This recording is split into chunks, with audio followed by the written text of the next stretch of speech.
तो 15 से 20 मिनट में शानदार किस्म की क्रीमी गाढ़ी फिरनी तैयार कर सकते हैं। ऐसी क्रीमी मज़ेदार और मोटी मलाई वाली फिरनी जिसे देखते ही ना मुंह में पानी आ जाए।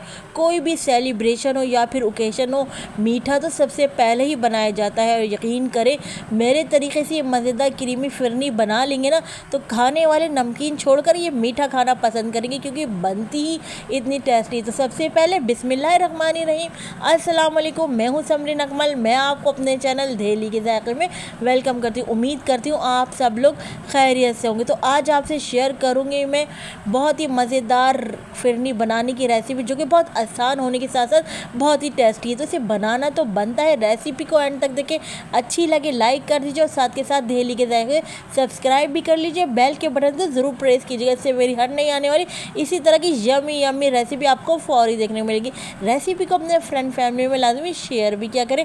आप सबका बेहद शुक्रिया। तो चलिए देख लेते हैं ये मज़ेदार सी सुपर टेस्टी क्रीमी हमने फिरनी कैसे तैयार की है।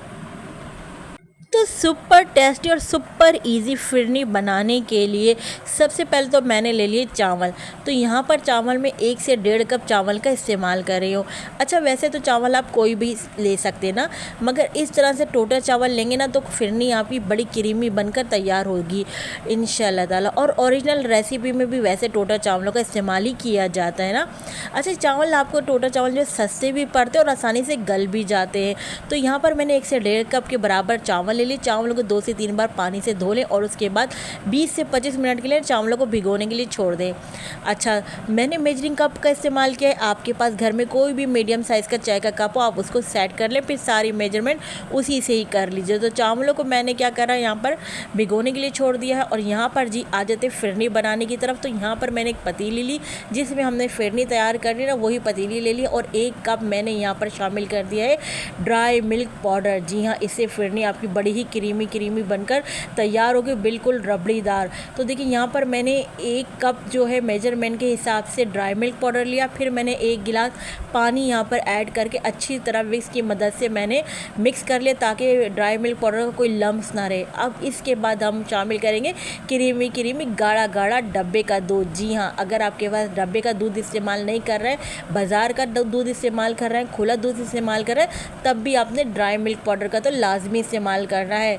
क्योंकि क्या होता है, बाहर का दूध जो होता है थोड़ा वो पानी मिला दूध होता है, और जो डब्बे का गाढ़ा क्रीमी दूध होता है। और जब आप ड्राई मिल्क पाउडर का इस्तेमाल करेंगे फिर तो सोने पे सुहागा हो जाएगा। तो आपने क्या करना है, ड्राई मिल्क पाउडर का इस्तेमाल ज़रूर करना है। तो यहाँ पर मैंने क्या करा, यहाँ पर 2.5 लीटर मैंने डब्बे वाला दूध ले लिया है, और साथ में हमारे पास आधा किलो दूध वो हो गया ड्राई मिल्क पाउडर, और उसमें हमने 1 कप पानी शामिल किया। तो टोटल हमारे पास यहाँ पर 3 किलो की फिरनी तैयार हो रही है। दोनों यहाँ पर चीज़ें यकजान हो गई, यानी ड्राई मिल्क पाउडर वाला दूध भी यहाँ पर हो गया और शामिल, और साथ में डब्बे वाला दूध भी शामिल हो गया। टोटल हम 3 किलो की फिरनी तैयार करें। उसमें हमने शामिल कर दिया है 2 टेबल स्पून हमने यहाँ पर पिसी हुई इलायची शामिल कर दी है। अगर आपके पास पिसी हुई इलायची का पाउडर नहीं है तो आपने क्या करना है, साबुत इलायची 3 से 4 अदद डाल दीजिए। अब अच्छा जी, यहाँ पर क्या है, चावलों को भीगे हुए 20 से 25 मिनट हो गए हैं। अब हमने यहाँ पर जूसर ब्लेंडर ले लिया है, और ये चावल हम भीगे हुए अपने जूसर ब्लेंडर के जग में शामिल कर देंगे। और पानी समेत हमने शामिल किया है। अब हमने इसको अच्छे से पीस लेना है, यानी बहुत बारीक हमने इसका जो है पेस्ट बना लेना है। अच्छा, तो मैं आपको फिरनी और खीर का फ़र्क बताती हूँ। जितना आप बारीक पीसेंगे ना, उससे क्या होगा, आपकी फिरनी तैयार होगी, और जिसमें आप चावलों का दाना रखेंगे तो उससे आपकी खीर तैयार होगी। तो ये फ़र्क होता है फिरनी और खीर में, कि खीर में दाना नज़र आना चाहिए, फिरनी में आप देख रहे हैं, मैं दिखा रही हूँ आपको, इस तरह का बिल्कुल छोटा बारीक सा दाना नज़र आ रहा है। बिल्कुल फाइन हमने चावलों को पीस लेना है, तो वो होती है फिरनी आपकी। और जिसमें आप दाना रखोगे चावलों का तो वो आपकी खीर होती है। तो चले जी, हमने यहाँ पर पीसे हुए चावल शामिल कर दिए हैं, और यहाँ पर अच्छे से हमने मिक्स कर लेना है। अब फ्लेम को हमने मीडियम टू लो कर देंगे, ताकि फिरनी यहाँ पर अच्छे से पकती रहे और क्रीमी शानदार बने। अब फ्लेम को ना आपने क्या कर देना है, बिल्कुल लो करना है, और इसे पकने के लिए छोड़ देंगे। मगर चमचा चलाना आप लोगों ने नहीं छोड़ना है, वरना सारी मेहनत बेकार हो जाएगी। तो लो फ्लेम पर फिरनी को अच्छे से पकने दें। अब यहाँ पर एक पैन ले लें और 1 कप चीनी मैं यहाँ पर ऐड कर रही हूँ। तो यहाँ पर हम क्या करेंगे, फ्लेम को ऑन कर लेंगे, मीडियम टू लो फ्लेम पर चीनी को मेल्ट होने देंगे। चीनी को इस तरह से फैलाकर डालेंगे तो इससे क्या होगा, चीनी आसानी से मेल्ट हो जाएगी और कैरेमल बन जाएगी। तो अगर आप लोगों ने कभी बाज़ार की या शादी की फिरनी खाई है ना, तो उसका टेक्सचर और उसका जो टेस्ट होता है ना, बिल्कुल ही डिफरेंट होता है, बिल्कुल ही जुदा होता है ना। तो ऐसा लगता है कि जैसे उस फिरनी को खाकर ऐसा लगता है जैसे इस फिरनी को कई घंटों पकाया गया हो, लेकिन हकीकत में क्या है कि कोई घंटे शंटे नहीं पकाने का चक्कर होता, वो सिर्फ़ और सिर्फ इस ट्रिक से, ये जो मैं ट्रिक कर रही हूँ ना, इस ट्रिक से फिरनी को बनाते हैं, यानी कि चीनी को मेल्ट करके कैरेमल बनाकर फिरनी में डालते हैं, जिससे फिरनी का कलर और जायका ही बदल जाता है। तो ये ख़ास टिप है, इस तरीके से चीनी को हल्का सा मेल्ट करते और कलर आने देंगे, मगर ज़्यादा कलर नहीं देना, वरना क्या होगा, चीनी का टेस्ट कड़वा आने लगेगा। तो जैसे ही गोल्डन सी चीनी घुल गई तो मैंने इसमें थोड़ा सा पानी ऐड कर दिया और फिर हम इस कैरेमल को हम अपनी फिरनी में शामिल कर देंगे। तो आप कैरेमल को फिरनी में डालें तो एहतियात से डालें, इसकी गरम गरम जो है इसकी छींटें जो है आपके मुंह पर भी आ सकती हैं। अब अच्छे से यहाँ पर ना हमने मिक्स कर लेना है यहाँ पर कैरेमल को अपनी फिरनी में।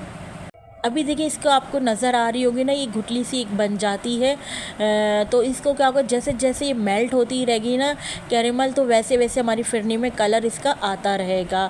तो यहाँ पर अच्छे से मेल्ट होने के लिए हम छोड़ देते हैं और अब आपको देखेंगे थोड़ी देर में आप देखेंगे कि यहाँ पर इसका कलर बिल्कुल चेंज हो जाएगा। तो ये देखिए माशाल्लाह से आप कलर चेक कर रहे हैं, माशाल्लाह क्या कलर आया, क्या टेक्स्चर आया है। तो देखिए लग रही है ना, आती जा रही थोड़ी थोड़ी बाज़ार वाली लुक। अभी तो आप इस रेसिपी को और देखते जाए।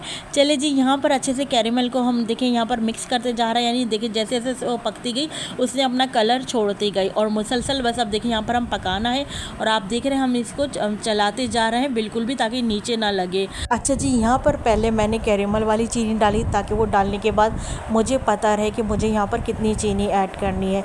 तो 1 कप चीनी की मैंने जो है कैरेमल बना लिया है। अब मैंने यहाँ पर 2 कप चीनी के मज़ीद ऐड कर दिए, चूँकि हम यहाँ पर 3 किलो की फिरनी बना रहे हैं ना, तो 3 कप मैं चीनी के यहाँ पर ऐड करूँगी।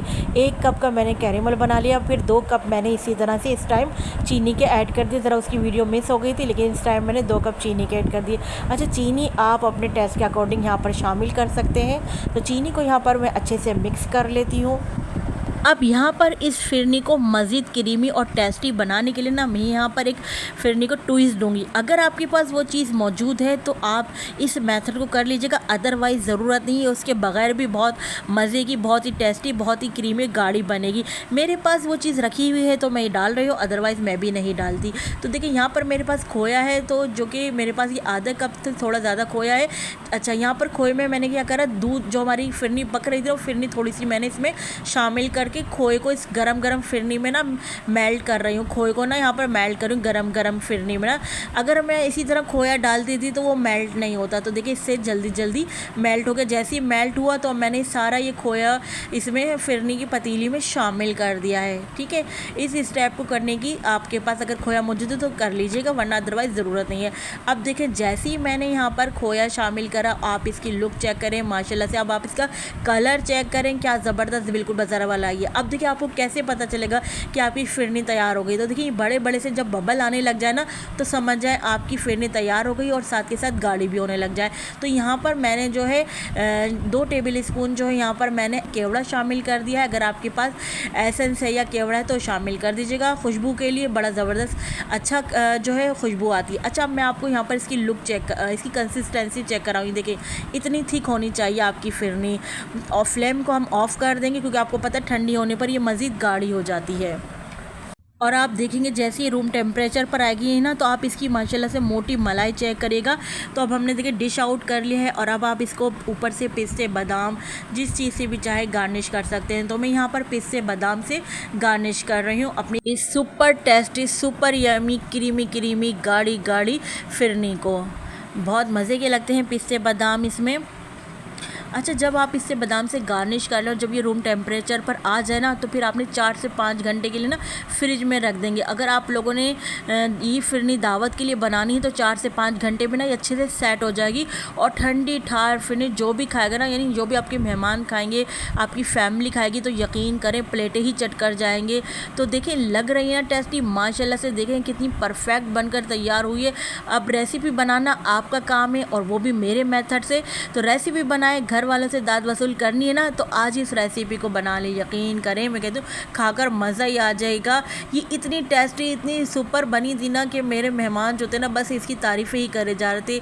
यकीन ना आए तो एक बार मेरे तरीके से बनाकर देख लें, आपको खुद ही रिज़ल्ट पता चल जाएगा। आई होप मेरी अच्छी रेसिपी आप लोगों को पसंद आई होगी। रेसिपी अच्छी लगे तो प्लीज़ लाइक करना बिल्कुल भी मत भूलिएगा और रेसिपी को अपने फ्रेंड फैमिली में लाजमी शेयर भी किया करें। और जिन लोगों ने अभी तक दहली के जायके को सब्सक्राइब नहीं किया तो काइंडली आप लोगों से मेरी रिक्वेस्ट है कि दहली के जायके को सब्सक्राइब कर लीजिए, बेल के बटन को तो ज़रूर प्रेस कीजिएगा। इससे मेरी हर नई आने वाली इसी तरह की टेस्टी रेसिपी आपको फौरी देखने को मिलेगी। तो चले चलती ही हूँ, क्योंकि मैं आप लोगों के लिए इसी तरह मज़े की यमी रेसिपी लेकर आप लोगों की खिदमत में हाजिर होती हूँ। जब तक के लिए मुझे समरीन अकमल को दहली के जायके से इजाज़त दीजिए। अल्लाह हाफिज़।